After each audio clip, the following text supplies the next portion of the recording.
All right. Well, listen, it is that time again that we come here. That's right, to be empowered in our relationships. That's why we show up. That's why we come here into your home, into your car. We come wherever you are because we want to empower your relationships.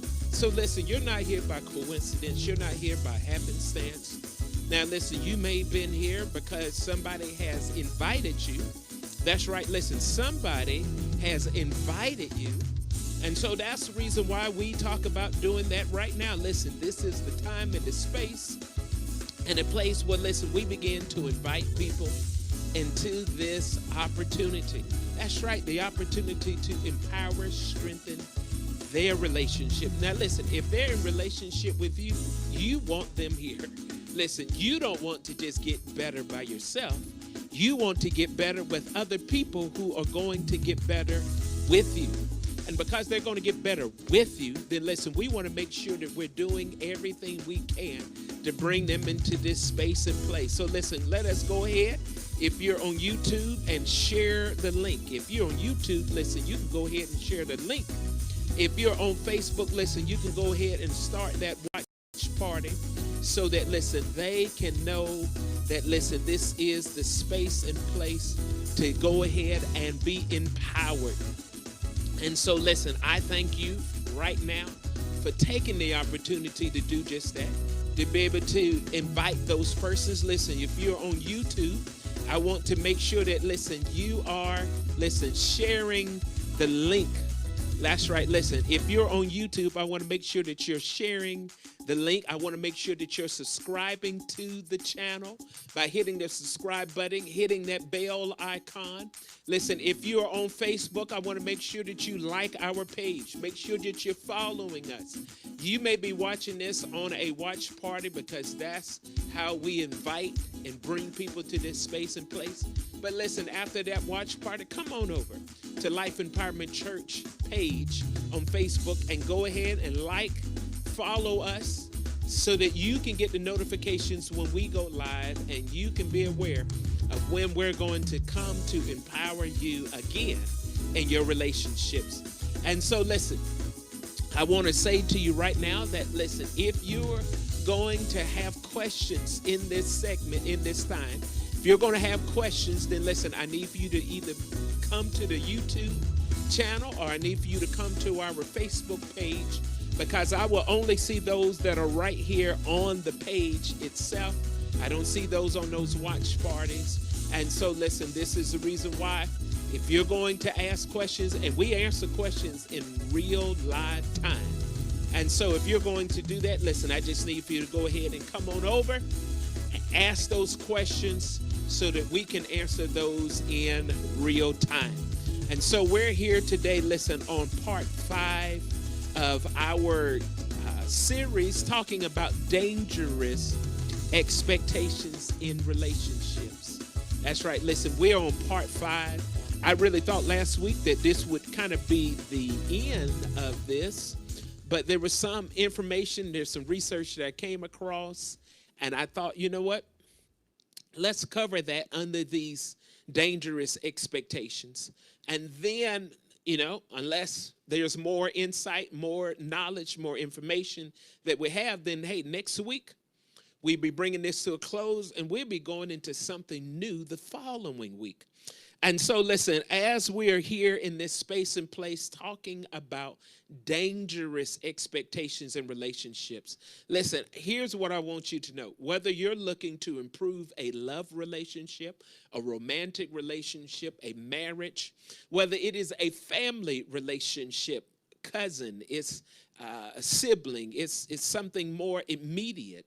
Whether you're here because, listen, you want to have some improvement with your friendships or maybe even with a professional relationship, listen, we're covering expectations that will apply to all of those different types of relationships, Because listen, when you increase your understanding about relationships, listen, your relationships get better, you get better, we get better, and listen, we begin to have a much more fulfilling relationship because we understand the laws and the principles that govern it. Now, listen, I am therapist and Pastor Marcus Ruffin, and so I thank you for being here today as we move into talking about dangerous expectations in relationships. Dangerous expectations in relationships. So listen, let us go ahead. This has been, I always like to talk about how we can improve our relationships, both spirit, soul, and body. And so here, there's a scripture that really is applicable to expectations. And we've been reading this throughout every segment, but it's worth us reading again. So here in Proverbs 13:12 in the Amplified Bible, it reads this way, and I have it on the screen behind me. And it says, hope deferred makes the heart sick, but when desire is fulfilled, it is a tree of life. Says hope deferred makes the heart sick, but when desire is fulfilled, it is a tree of life. We have been breaking this particular passage down so that it has really relevance for where we are, and in particular for this particular teaching. And so here where it talks about hope, is talking about expectations. And so expectations deferred or expectations not met, listen, it will make your mind, when it says the heart, it's not talking about your physical heart. It's really talking about your soul, and your mind, your will, your emotions. And they say, listen, it will make your soul sick. Listen, it's one thing to have a physical sickness. It's a whole nother thing, listen, to have a soul sickness. And this is telling us that, listen, when expectations are not met, there is this propensity for you and I to get sick in our soul. But he goes on to say, notice now, he says that when desire is fulfilled, it is a tree of life. And so expectations have this sort of blessing to it, and it also has this sort of curse to it. And so it's not that expectations are right or wrong per se. We've talked a lot about those over these few weeks.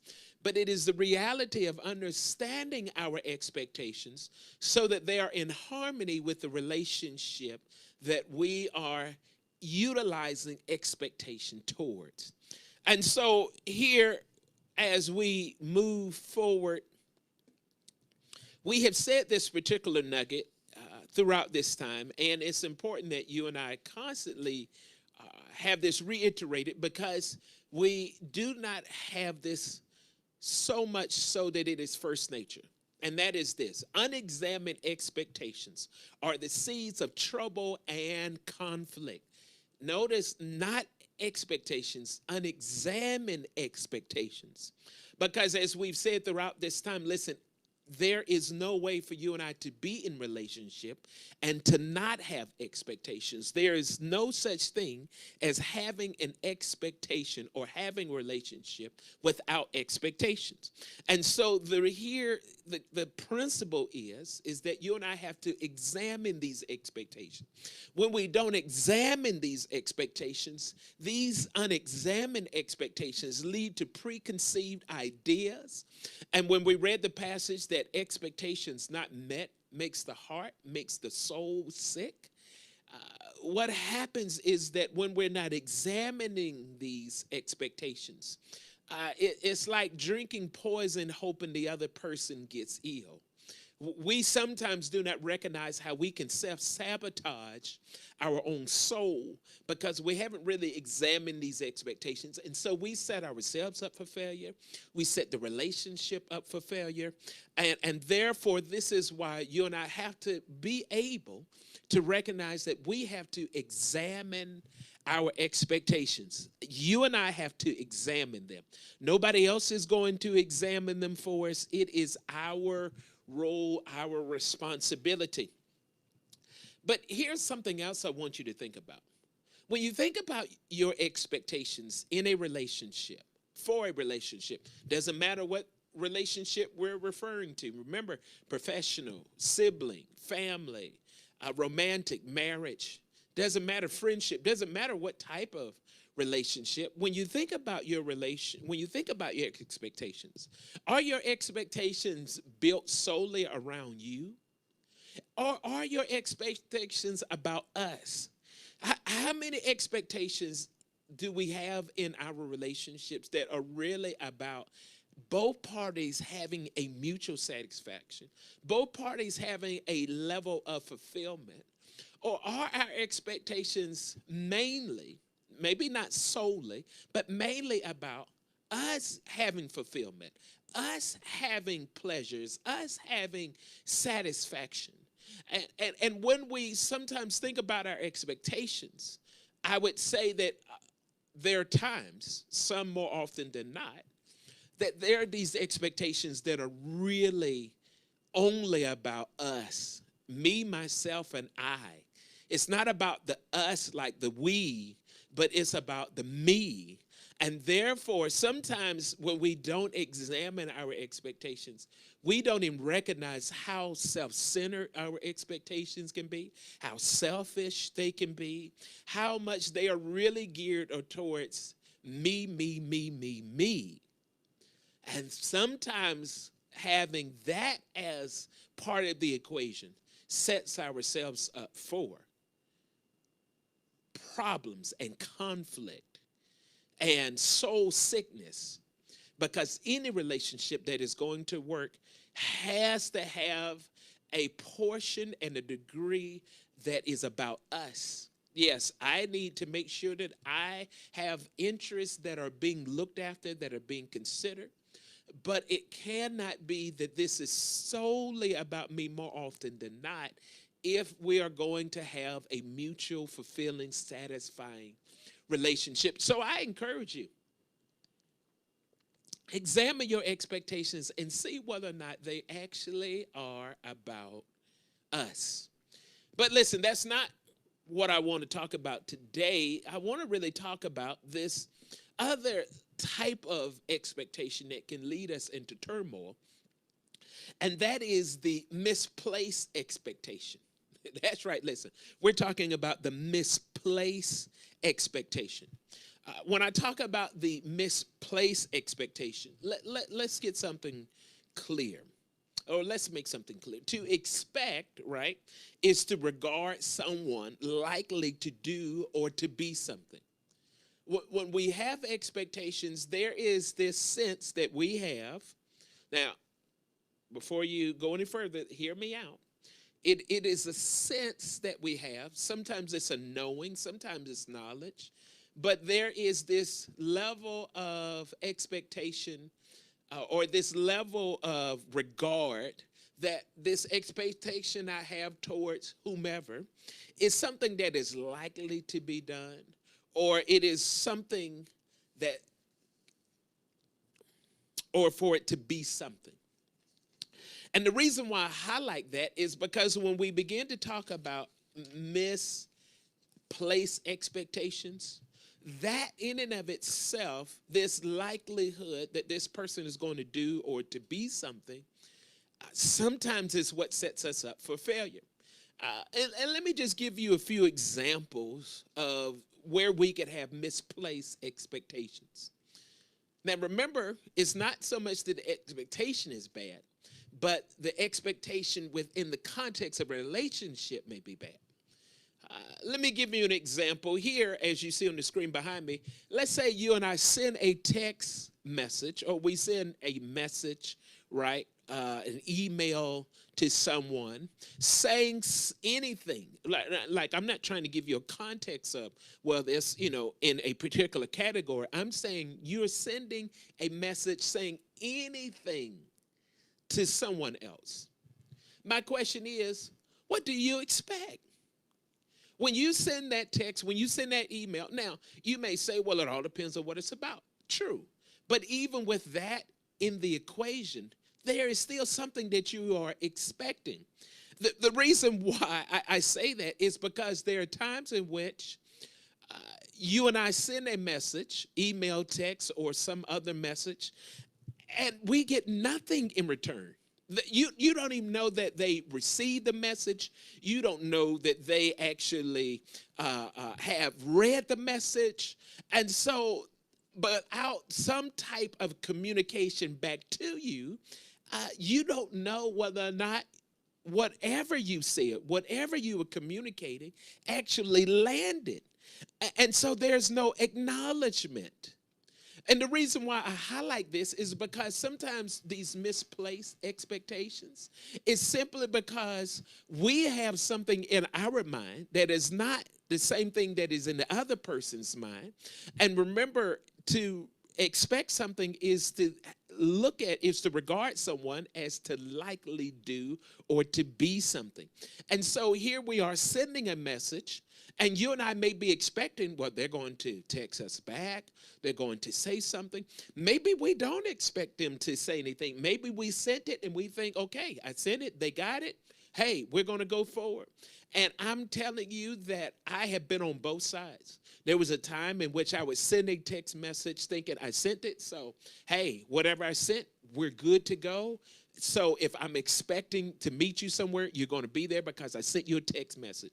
If I'm expecting you to do something, you're going to do it because I sent you a text message. But the reality is, without any kind of acknowledgement, as much as I may have sent that message, I really don't know that they got it. I really don't know that they've actually read it within the time frame that I said it, with the expectation that I had with whatever I was asking, maybe for them or for them to do.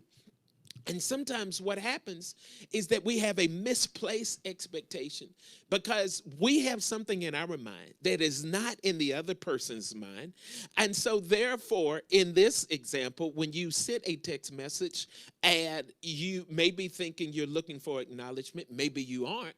But here's what I would tell you, that if you aren't looking for acknowledgement to that text and you have asked them to do something, or you're expecting them to complete something or to be somewhere or to follow through in some regard, and it doesn't happen, all depends upon how significant that was. Listen, that can really frustrate you.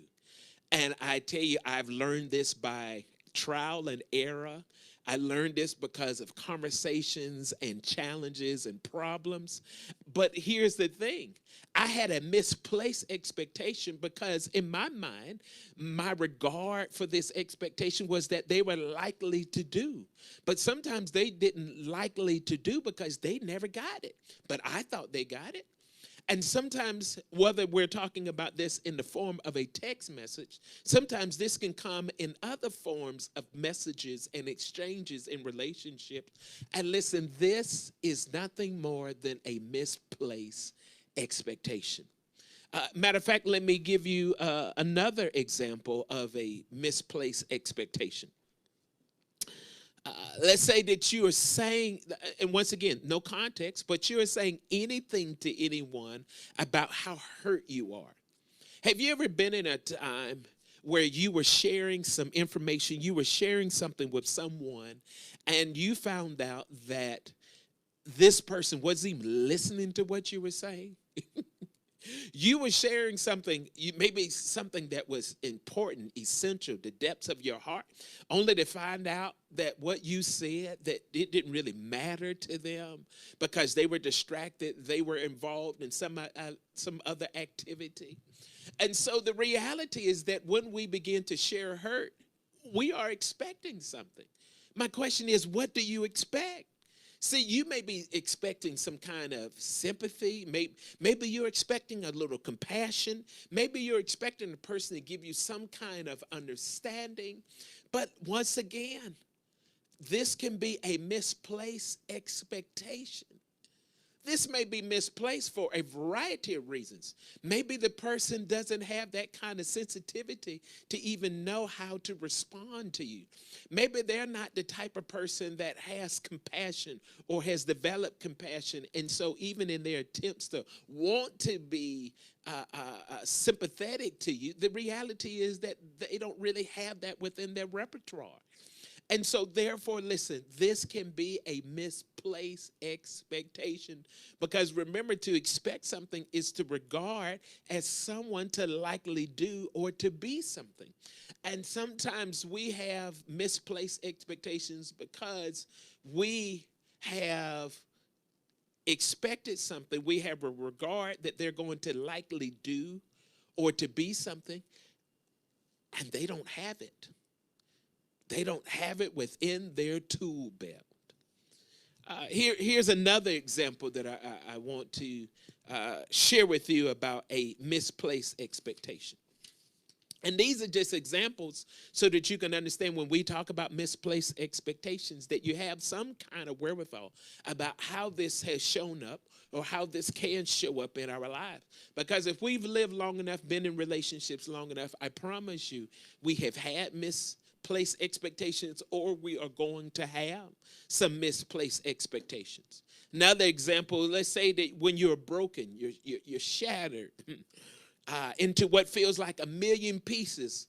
Maybe it's from a tragedy that was historical. Maybe it wasn't something present, but maybe it was something present. Maybe it was something that happened that day. Maybe it was something that somebody said to you, and it left you in a place of feeling shame. Maybe it left you in a place of feeling traumatized.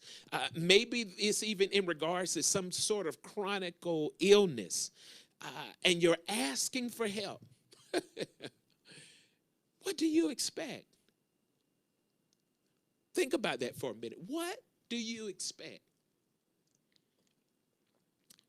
Do you expect that someone will actually step up and maybe help out emotionally? Maybe if it's a chronic illness, maybe they're going to help out physically. Do you expect that anyone will actually offer a listening ear? You have just shared the depths of your heart, or you're sharing about a traumatic situation, and here this person is on the other side. What are you expecting? And sometimes we have misplaced expectations because the person that we look to was the person that was maybe there in the moment. They were at that space at that particular time, but really they didn't have the capability to provide us what it was that we needed. But because we had regard towards this person, that they were likely to do or to be something, and then all of a sudden they don't have the goods, they don't show up, they don't know what to say, they don't know how to help. And so therefore it puts us sometimes in a worse condition. It puts us in a place of where we may be even worse off than where we were in the beginning, because it's sometimes the salt to the wound. Sometimes it's not only the fact that I'm in pain and I'm hurting, but now you've added salt to the wound because you've made it worse. You've re-injured me. You have hurt me even to a greater degree. And so therefore what has happened is now I have two wounds. I have the initial one and I have the one that you've just given me. And this is simply because there was a misplaced expectation. There was a misplaced expectation. And so what I'm sharing with you today is to understand that, listen, all of us at some point in our relationships can have misplaced expectations. And it's not that these missed expectations are horrible. Although the feeling, the impact can be horrible, the reality is that they are sometimes just the reality of us having to be on that learning curve so that we can better our relationships, we can better our communication, we can better our interactions, because we understand what happens or what has happened so that we can go about fixing it. So when we talk about these misplaced expectations, it is sometimes centered around this reality that my expectations are reasonable. You know, when I sent you the text message, it was reasonable for me to expect that you would acknowledge it, you would respond, you would follow through, you would do whatever was asked, that somehow there would be this sort of fulfillment. And so it's it's not unreasonable for what I'm asking. And sometimes I think that's just basic, right? I think that's common sense. But let me just tell you something about common sense. Common sense can also be stated as common knowledge.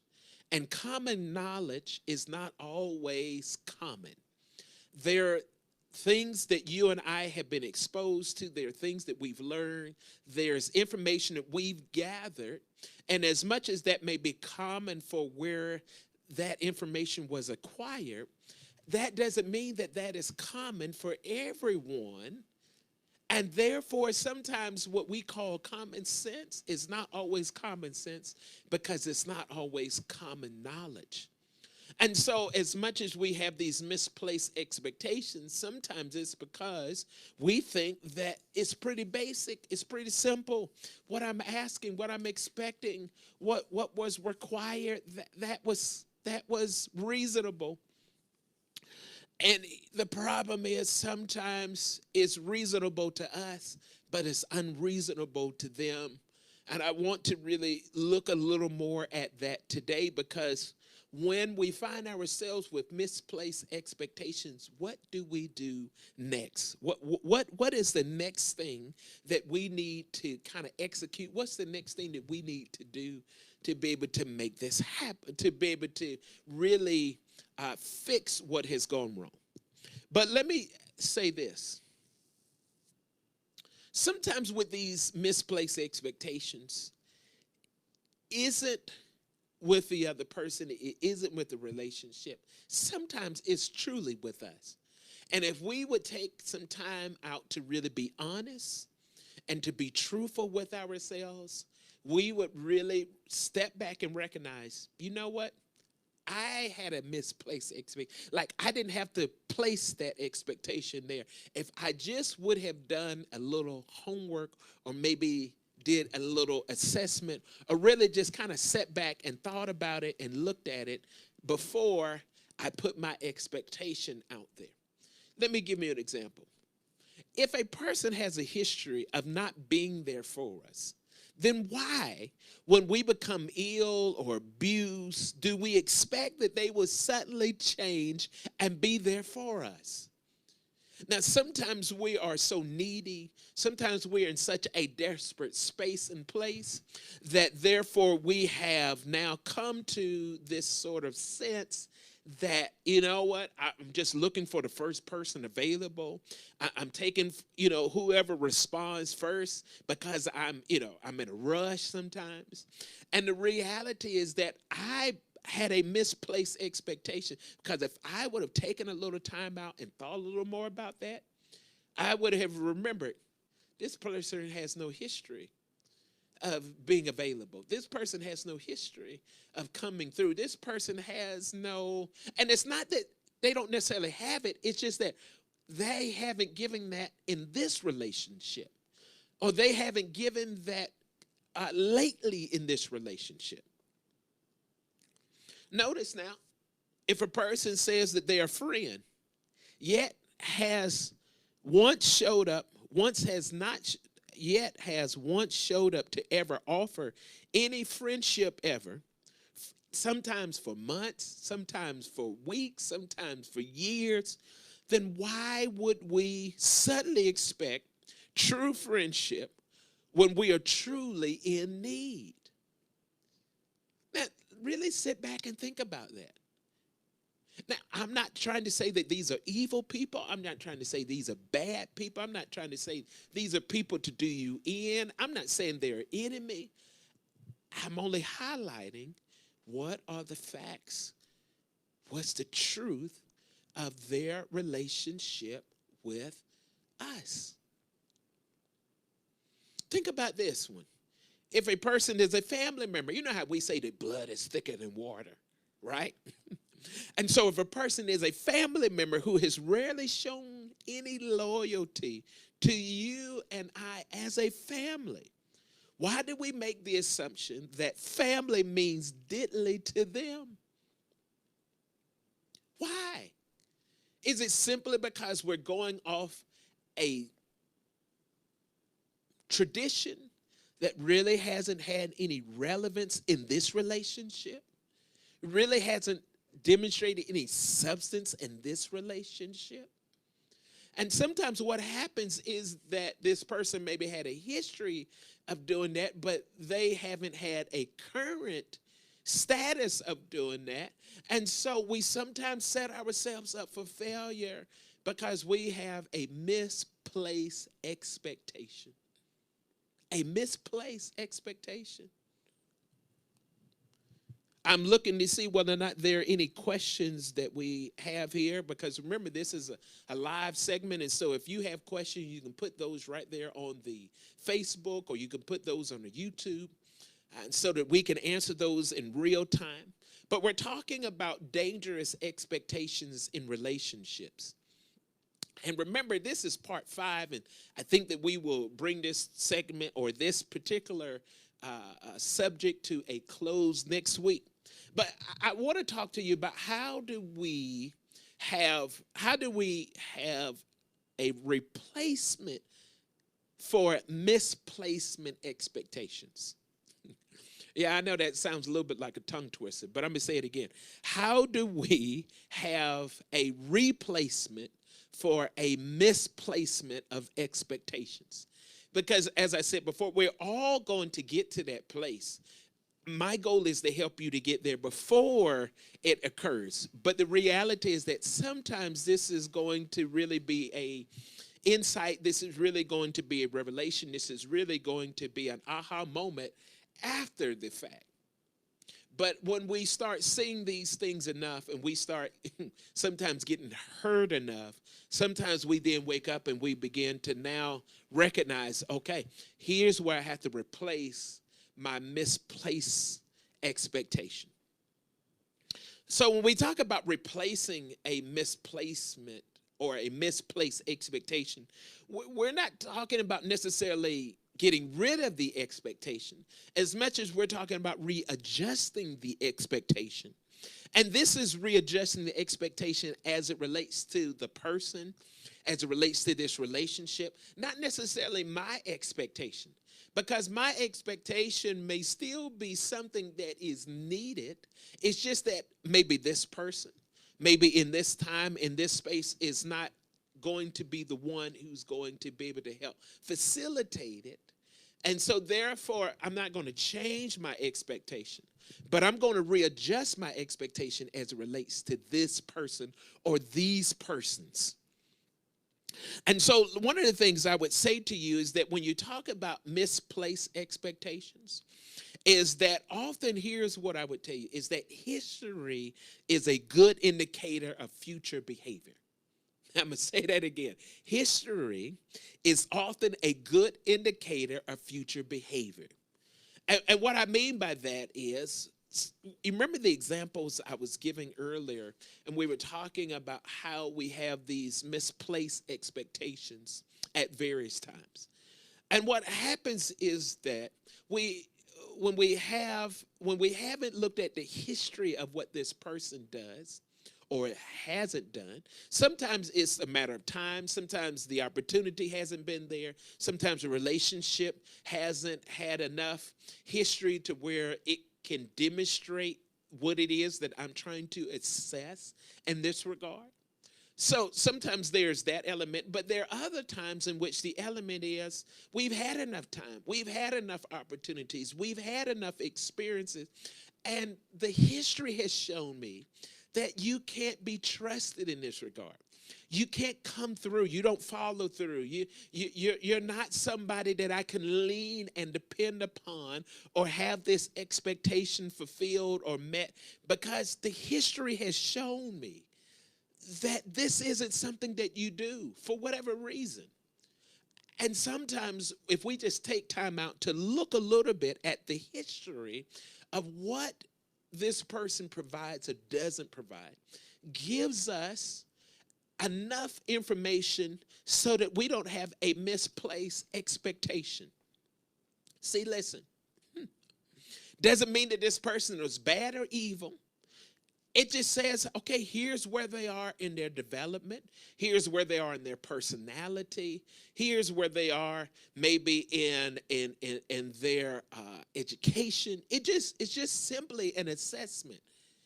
It's not a judgment in terms of them being negative or evil. It's just an assessment to be able to say, here's what I know about you. And I don't want to fall victim to this passage. Remember the passage we read in the beginning? Hope deferred makes the heart sick. Expectations not met will make the soul sick, disease, afflicted. I'm trying to save myself from being toxic. I'm trying to save our relationship from becoming poisonous. I'm trying to preserve our interactions so that it's not filled with the kind of elements that can ruin something that is really good here. And so therefore, replacing my misplacement expectation is being able to readjust my expectation as it relates to this relationship. Sometimes we don't want to accept that this person doesn't want to do it. They don't have the capability. They haven't acquired the necessary tools. And so sometimes we're trying to make somebody something or to do something that's not within their tool belt, or it's not within their capabilities. Maybe saying that it can't, maybe it won't, maybe something will change futuristically, but in terms of right now, this isn't what they bring. And so I'm going to quit misplacing my expectation in this place. And sometimes that's a real hard reality to accept. Sometimes that's a real hard place to embrace.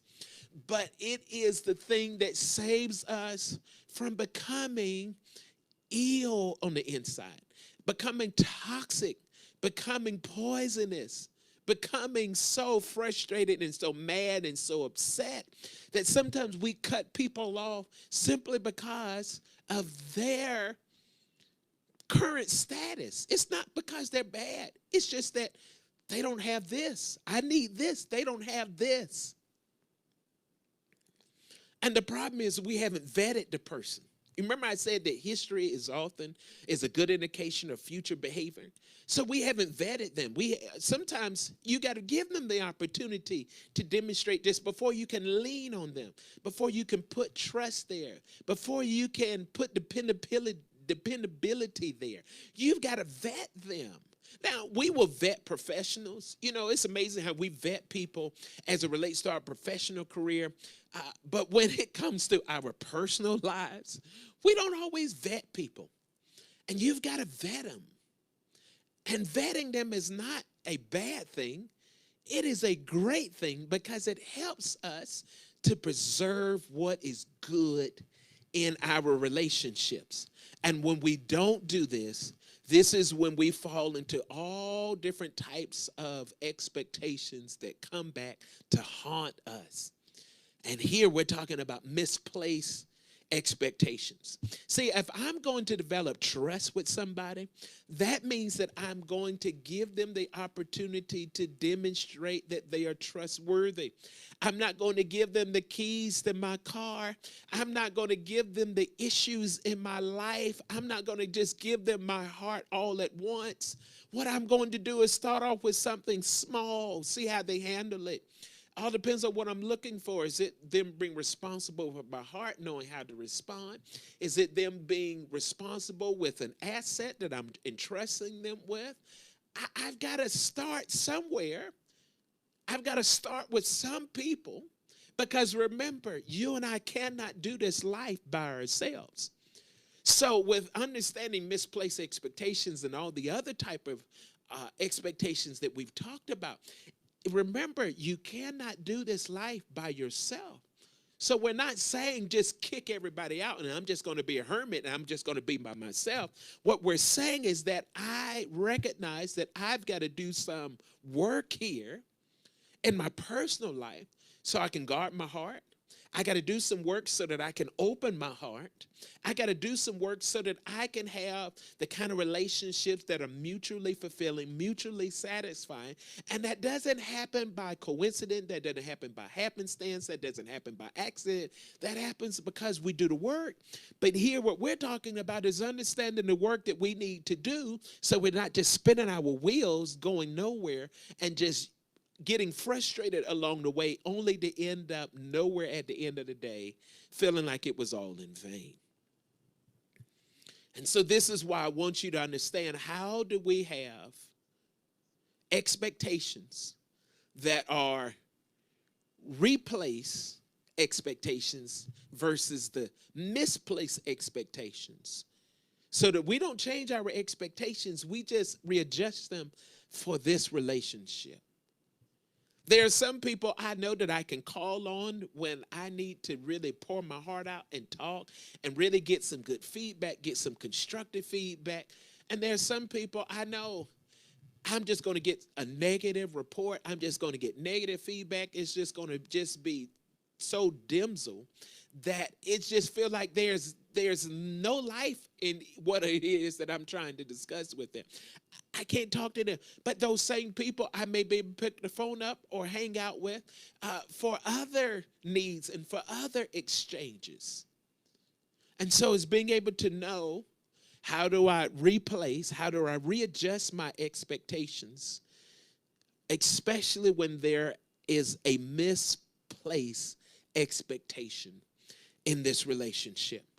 Now, I'm looking to see whether or not anybody has any questions. I don't see any questions. Now, remember, if you're on a watch party or you're sharing this link and you're watching this in some other capacity, great, but I can't see your questions unless you're on YouTube or you're on our Facebook page. And so with that being said, I don't see any questions. And so I just want you to know that, listen, it doesn't matter whether you're looking to improve a love relationship, a familial relationship, friendships, employer-employee relationships, understanding your expectations will bring a new dynamic to the situation. Why? Because when we can understand how our expectations work, and we can understand what we need to do to really enhance, enrich, improve, assess. Remember, unexamined expectations are the seeds of conflict and trouble. And so we don't want to self-sabotage. We don't want to put ourselves in a space and place that where we do the kind of damage that ends up taking, subtracting, dividing, and causing all kind of turmoil when we can be preventive. Because listen, we don't want to be reactive. We want to be preventive. And when we need to be reactive, we don't want to be reactive. We want to be responsible. And we want to respond in the ways that set us up for success and not failure. And so I encourage you today that, listen, as you have been here today for Ruffin It, as you have been here to be able to improve and to enhance and to enrich your relationship and with those that are around you, then listen, I tell you, this is the kind of work that you and I have to do to have the kind of relationships that cause us to thrive and that cause us to have fulfillment and that cause us to have enjoyment, because the relationships were built and designed to give you the kind of fulfillment and satisfaction in life that comes from this connection with other people. You and I were never meant to do life alone. And so listen, I want to thank you so much for being here today. Listen, at Ruffin It, where we empower your relationships. Listen, I also want to let you know that, listen, we appreciate how you support this particular ministry, how you support this particular segment. And so we show you how you can exactly do that. Listen, you can do that through the Cash App, because our Cash App, listen, LifeEmpowermentCh, allows you to be able to give in that manner. So if you want to give digitally, you can do it through the Cash App. Listen, if you want to be able to give through the PayPal, listen, you can give through the PayPal because that's another way to be able to support us digitally. Listen, if you prefer to maybe even go to our website and to be able to give online, www.let-god.org. You can actually give online. And listen, for those of you that say, listen, I just like to mail a check or to send a money order, here's our mailing address: Life Empowerment Church, P.O. Box 7958, Moreno Valley 92552. That is our mailing address. And so listen, so we want to thank you so much for being here for Ruffin'.